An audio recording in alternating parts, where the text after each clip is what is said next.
மாவட்டத்தில் கிரில் தொழிலாளர்கள் மற்றும் தயாரிப்பாளர்கள் ஒற்றுமை நல சங்கம் சார்பில் புதுக்கோட்டை சந்தப்பேட்டை வளாகத்தில் கலந்தாய்வு கூட்டம் மாவட்ட செயலாளர் செல்வம் தலைமையில் நடைபெற்றது. இக்கூட்டத்தில் சிறப்பாக கிரில் நல தயாரிப்பவர்கள் தொழிலாளர்கள் நலனையும் பாதுகாப்பையும் அவர்கள் வாழ்வின் முன்னேற்றத்தையும் வளர்ப்பதற்கு ஊக்குவிப்பதற்கு உண்டான அனைத்து கட்ட நடவடிக்கையும் நமது செயல்படுத்த வேண்டும். சங்க கூட்டமும் பலமுறை போட்டு உறுப்பினர்கள் வராத காரணத்தால் ஆரம்பம் முதல் கடைசி வரை எல்லோரும் கலந்து கொண்டால் நாம் எதையும் சாதிக்க முடியும். இனிமேல் தொடர்ந்து ஆதரவு தரவும் வேண்டும். நமது உறுப்பினர்கள் அனைவரும் ஒற்றுமையுடன் செயல்பட வேண்டும் என்று சிறப்பு தீர்மானங்கள் நிறைவேற்றப்பட்டது. உடன் நகர தலைவர் சண்முகம், நகர துணைத் தலைவர் ரவி, சட்ட ஆலோசகர் ராஜேந்திரன், செயற்குழு உறுப்பினர் கண்ணப்பன்,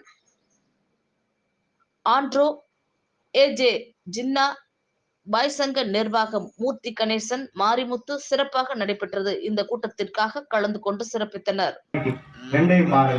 அப்படிங்கிற பட்சத்துல அந்த பொருளுக்கு எவ்வளவு கொடுத்தா உங்களுக்கு லாபம் கிடைக்கும். புரியுதா?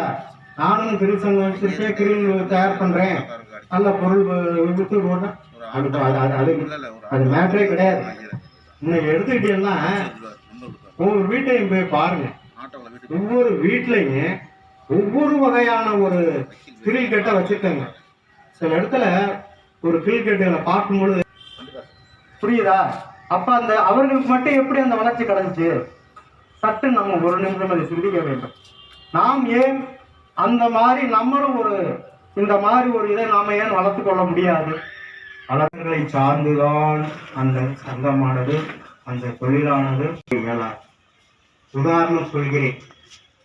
என்னிடம் ஒரு 10 காய்கறிகளுக்கு அவர்கள் அனுமதி கொடுத்து என்னால் 10 கட்டிடங்கள் கொடுக்கப்பட்ட அந்த இன்ஜினியர்கள் தற்பொழுது புதுக்கோட்டை மாவட்டத்தில் சீரும் சிறப்பு